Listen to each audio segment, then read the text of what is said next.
It has the little grip tab on it. So I'm going to grab that with the band placement forceps so I have a nice easy, can't see what I'm doing there. There we go. A nice easy occlusal placement. And with the curvature of the band, you might find that a little bit of a, turn this sideways, a little bit of a rocking motion as you slide it down interproximally will prevent it from getting caught on the edges of the prep. So just a little rocking motion slides that right down in there. And you want to make sure that the height of that band closely approximates the height of the marginal ridge of the tooth. You don't want it too tall. Your curvature will be not really what you want it to be interproximally, and you don't want it too short because then you can actually put composite material right over the top edge of that band and cure the band in place. So get that height correct. Match the marginal ridge. So then I'm going to take a fusion wedge and go ahead and insert that. Hold a finger on top of your band as you're inserting the wedge. It'll help prevent the band from sliding through the interproximal space. It will, if you do not put a finger on there, you absolutely are going to push that band right out of where you're trying to keep it. So put a finger on it. Then I'm going to use the new forceps on the orange ring. And I want to tilt this again because I want to show you just a little bit of a little tip here. Note how the underside of the rings is hollowed out to fit over top of the wedge. That just simplifies your placement. So, but what you need to do is kind of push the band out of the way. Tip this down. Push the band out of the way with the tips like that. See how I'm folding that back out of the way? And then slide it down into place. And make sure it's seated as far gingivally as possible. You want to make sure that the retention extensions are down below the infrabulge of the tooth so that they grip properly. And when it's in place properly, it's really on there. It's not going to pop off. So even if you've got a short tooth or on top of a rubber dam clamp, just adjust that band a little bit. Okay. So once the ring is in place, make sure you give it just a light burnish on the band, tug it tightly over against that adjacent tooth so you get a nice contact. Make sure that the little tab is down out of the way and that's ready to be restored. Go ahead and take a look at an MOD and then we'll do a wide prep. And then I'm going to show you some combinations that are a little more challenging. You can use the green ring in combination with the blue and the orange for doing multiple tooth restorations, MODs, and so forth. But there are some cases where the green ring is not going to fit to do that. So I want to show you that so that you don't get yourself caught in a position where you're trying to stack rings where they're just not going to fit. So let's take a quick look at the MOD here. And again, when doing MODs, you want to place both matrix bands, then both wedges, and then both rings. You want to do them in pairs. If you don't do them in pairs, what you can end up with is pretty tight right there.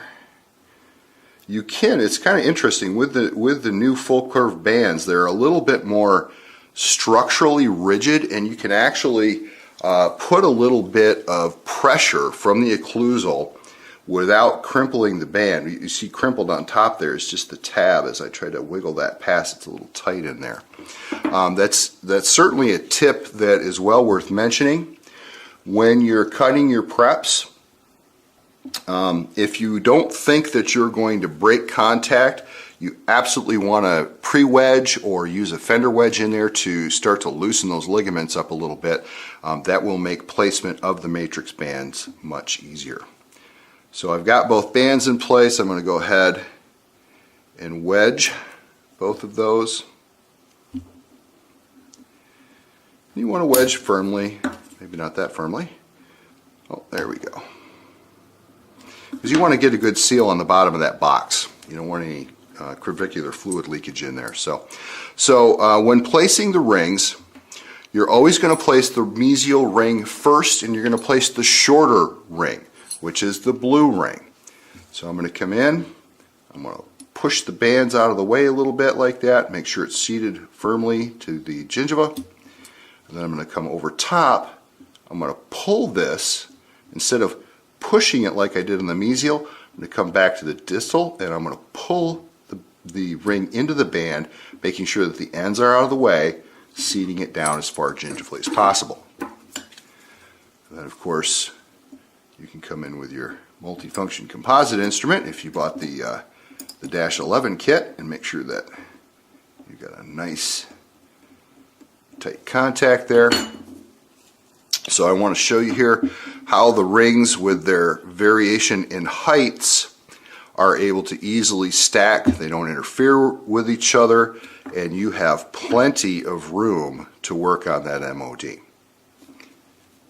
A wide prep in the past has been a restoration that sometimes took a couple of steps. You know, I've talked to thousands of doctors all over the world, and you know, one of their ways of dealing with that would they would come in and they would freehand some composite in here to recreate the cusp to give the ring something to grip onto, and then do the rest of the restoration with the band, wedge, and ring in place. I've talked to some that would on a restoration like this, they would put a Tafelmeyer on there, restore the tooth, recut the prep, and then go to the sectional matrix to get the nice tight contact. Well, that is a lot of work to do something like that. So with a lot of trial and a lot of testing, the wide prep ring has done a great job of simplifying this. It's the very first product of its kind and can make these quite a bit easier. So again, this is where having the full curve, longer bands come into play, because you need that extra band material to make sure that you're wrapping all the way around. In fact, I'm going to cheat this just a little bit over to the side with that extension on it, because I want that to be, you know, plenty of band material to cover where that cusp has been cut away.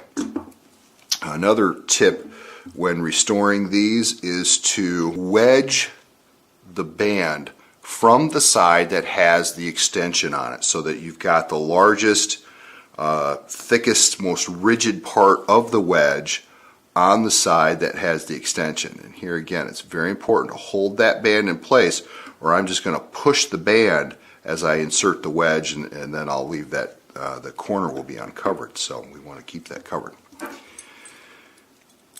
Now, we take this nice wide ring, and we're going to do the exact same technique. I'm going to come push the ends of the band out of the way. I'm going to seat it as far gingivally as possible. And then you can manipulate that band, make sure that you've pulled it over and created the shape of the cusp that you want to recreate. There. That is a game changer.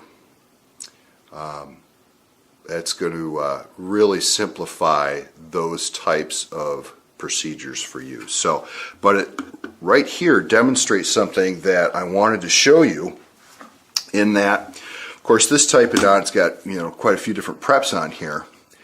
You would not be able to restore this MO at the same time as doing this wide prep.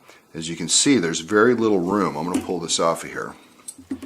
There's very little room in there for the mesial ring. You can't get that, you just can't fit that in there. There's not enough room. Now, if the wide prep was on the distal, no problem. You know, the back part of the ring is in the way, so that's still not ideal. So watch where those preps are when you're doing multiple tooth restorations. Now that would be totally doable. You could do the MO on that first buy without any difficulty, and the wide embrasure at the same time. You know, if this were an actual case, you'd probably do these two MOs first and then come back and do the wide embrasure, but you could restore those in that order if you so chose. And that is one of the benefits of that retention extension that all the rings have, there's really very few rings out there that will grip right there and allow you to restore the mesial of that first bi or the distal of that canine. So those are the primary features of the new system. We've got the 3 new rings, all of them with identical features now instead of the way that we had the old 3D system, the new Fusion system. They all have the retention extensions and do a fantastic job of staying on the tooth and eliminating flash. So a couple of other quick tips. If this is your first sectional matrix kit, again, I want to make sure that you take a look at that basics of sectional matrix technique that we have out on YouTube, because there's a couple of really important tips that will help prevent you from getting into trouble on your first couple of cases. Basically you want to keep it simple. Don't try to do a whole quadrant restoration the first time out of the box. Pick a nice easy MO, nice easy DO. Don't do a wide prep. Don't do an MOD as your first case if you're new to sectional matrix. Start with something easy. Graduate up to that after you've done a few. And then, we used to consider the wide embrasure more of an advanced technique. Well, not so much anymore. That's a heck of a nice feature that we've been able to